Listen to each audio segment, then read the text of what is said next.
Hello everyone, this is Ajit. Welcome back to my YouTube channel CS Ajit. Now in this class we are going to learn how to create the Fibonacci series in C programming language. So first you have to know about the pattern of the Fibonacci series. Fibonacci series का pattern आपका suppose that जैसे दो number है 0 और 1, तो हमेशा existing number को first number से ऐड करते जाएंगे. जैसे 0 और 1 ऐड करेंगे क्या आएगा 1, फिर 1 और 1 को ऐड करेंगे 2, 2 और 1 को ऐड करेंगे 3, 3 और 2 को ऐड करेंगे 5, 5 और 3 को ऐड करेंगे 8, 8 और 5 को ऐड करेंगे 13, 13 और 8 को ऐड करेंगे 21. तो ये जो सीरीज क्रिएट हो रहा है ना, इस सीरीज को हम लोग बोल रहे हैं फिबोनाची सीरीज. ये मोस्ट इंपॉर्टेंट प्रोग्राम है सी प्रोग्रामिंग लैंग्वेज में. क्लियर? मैं एक बार और बता दे रहा हूँ.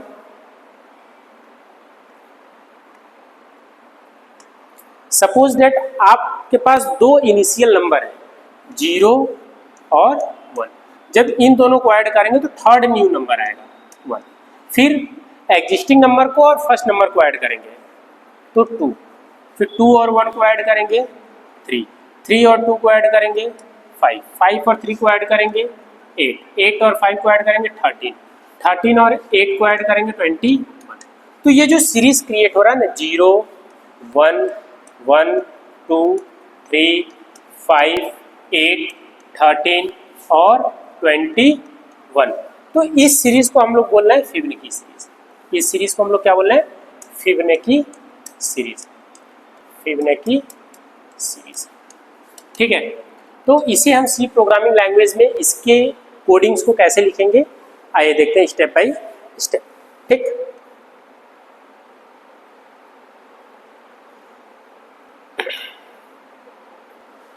फर्स्ट ये जो दो लाइन है स्टार्टिंग के has include studio dot H और कोनियो डॉट एच, ये आपका प्री प्रोसेसर डायरेक्टिव्स है. मैंने बेसिक्स में बता रखा है प्री प्रोसेसर डायरेक्टिव्स. क्लियर? और वायर्ड मेन ये आपका मेन फंक्शन है. क्लियर? और यहाँ पे वेरिएबल्स लिए गए. वेरिएबल्स कौन कौन से हैं? आई, ए, बी, सी और एन. इसमें टोटल 5 वेरिएबल्स लिए गए हैं. Clear? CLR SCR output screen clear करने के लिए. अब प्रोग्राम यहाँ से स्टार्ट होता है. Printf enter the value of n, enter the value of n. जैसे यूजर ने एन की वैल्यू 6 दे दिया, एन की वैल्यू क्या दे दिया 6, तो यहाँ पे स्कैनअप दिया ना, स्कैनअप %d एंड %n, तो ये डेटा एन में जाकर क्या हो गया स्टोर हो गया. Next thing is a equal to 0, b equal to 1, a equal to 0, b equal to 1. Printf %d a, प्रिंटफ टैब %d b. मतलब a की वैल्यू क्या है 0, a की वैल्यू क्या है 0. प्रिंटफ टैब \t लगा है, इट मीन्स 4 स्पेसेस के बाद b की वैल्यू कितनी है. क्लियर? फिर नीचे आएगा for i equal to 0, i is less than n. i की वैल्यू 0 है, i की वैल्यू क्या है 0 and 0 is less than 6. n की वैल्यू कितनी है? यहाँ पे n की वैल्यू 6 है. तो दिस कंडीशन इज ट्रू. ये कंडीशन क्या है? ट्रू है. फिर c equal to a plus b, तो a की वैल्यू कितनी है 0, b की वैल्यू 1, तो 0 प्लस 1, c की नई वैल्यू कितनी हो गई 1. तो \t एक टैब, फिर %d,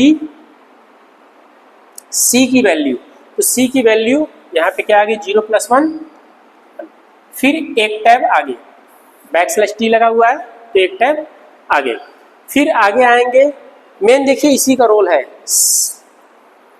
a equal to b, b equal to c. अब देखिए यहाँ पे क्या हो रहा है, असाइन कर रहा है value a equal to b and b equal to c. Clear? तो b की वैल्यू कितनी है 1, तो अब a की वैल्यू क्या हो गई 1. a की वैल्यू पहले 0 थी, अब क्या हो गई 1, और c की वैल्यू 1 थी, अब b की वैल्यू क्या हो गई 1. क्लियर? अब फिर से लूप चलेगा i प्लस प्लस. अब i की वैल्यू जहाँ पे 0 थी, अब i की वैल्यू क्या हो गई 1. 1 is less than or equal to 6. Condition क्या है सही. नीचे आएगा a की भी वैल्यू क्या है 1 और b की वैल्यू क्या है 1. 1 प्लस 1 किस में जाके स्टोर होगा, सी में। तो सी की वैल्यू कितनी हो गई, 2। तो \t %d तो 2 आ गया। क्लियर। अब c की वैल्यू 2 हो गई, तो c की वैल्यू 2 हो गई तो b में जाके स्टोर हो जाएगा क्या, ये हट जाएगा, 2 हो जाएगा, और b की वैल्यू एज इट इज 1 है तो 1 ही रहेगा। क्लियर। फिर से लूप चलेगा, 2 इज लेस देन 6। क्लियर। क्योंकि 6 आपका कंडीशन है, बाउंडेशन है, 6 तक आपको लूप लेके जाना ही है, तो i++ उसको अपडेट करते रह रहा है। क्लियर। तो 2 इज लेस देन 6। क्लियर। तो अब यहाँ पे क्या आएगा, b की वैल्यू 2, a की वैल्यू 1, तो 1 + 2 3, तो c की वैल्यू कितनी हो गई, 3। उठा के c को प्रिंट करेगा तो यहाँ पे क्या आएगा,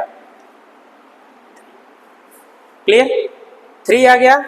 तो अब c की वैल्यू 2 की जगह पे क्या हो गया, 3, और b की वैल्यू 1 के जगह पे क्या हो गया। ठीक, ये अपडेट हो रहा है, ये स्विचिंग का केस है। यहाँ पे क्या हो रहा है, वैल्यू b की वैल्यू बार बार अपडेट करके a को असाइन किया जा रहा है, और c की वैल्यू बार बार अपडेट करके b को असाइन किया जा रहा है। क्लियर। तो 2 + 3 वही प्रोसीजर है, 2 + 3, तो b की वैल्यू कितनी है, हाँ सॉरी, c की वैल्यू किस में स्टोर हो गई, b में। तो b की वैल्यू आपकी 3 है, और b की वैल्यू a में स्टोर हुआ, तो इसकी वैल्यू 2 है। तो 2 + 3 कितना हो गया, 5। तो ये देखिए एक सीरीज इस तरीके से आपका बनता जा रहा है। फिर अब आएगा 3 इज लेस देन 6, कंडीशन क्या है, सही है।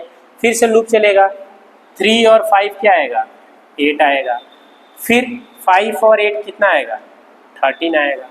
तो इस तरीके से ये लूप चल रहा है और एक सीरीज को क्रिएट कर रहा है। मैं फिर से एक बार थोड़ा सा ब्रीफ कर दूं आपको। सारा रोल देखिए यहाँ पे इसका है, जो वैल्यू को असाइन कर रहा है, a = b और b = c। क्लियर। b की वैल्यू बार बार किस में असाइन की जा रही है, a में, और c की वैल्यू बार बार b में। तो this one is the simple program of Fibonacci series. It means that 2 initial number है आपके पास 0 1, इन दोनों को ऐड करते जाएंगे, जो न्यू नंबर आएगा, तो एक ये सीरीज क्रिएट करता जा रहा है। ठीक, तो ऐसे सीरीज को हम लोग बोल रहे हैं फिबोनाची सीरीज। जो मैंने लास्ट में 6 लिया था, तो एक टाइम पे ऐसा आएगा कि 6 इज लेस देन 6, तो इस कंडीशन फॉल्स हो जाएगा, तो एक सीरीज क्रिएट करके वहीं से वैल्यू क्या हो जाएगी, टर्मिनेट हो जाएगी। क्लियर। आइए इसे रन करा कर देखते हैं।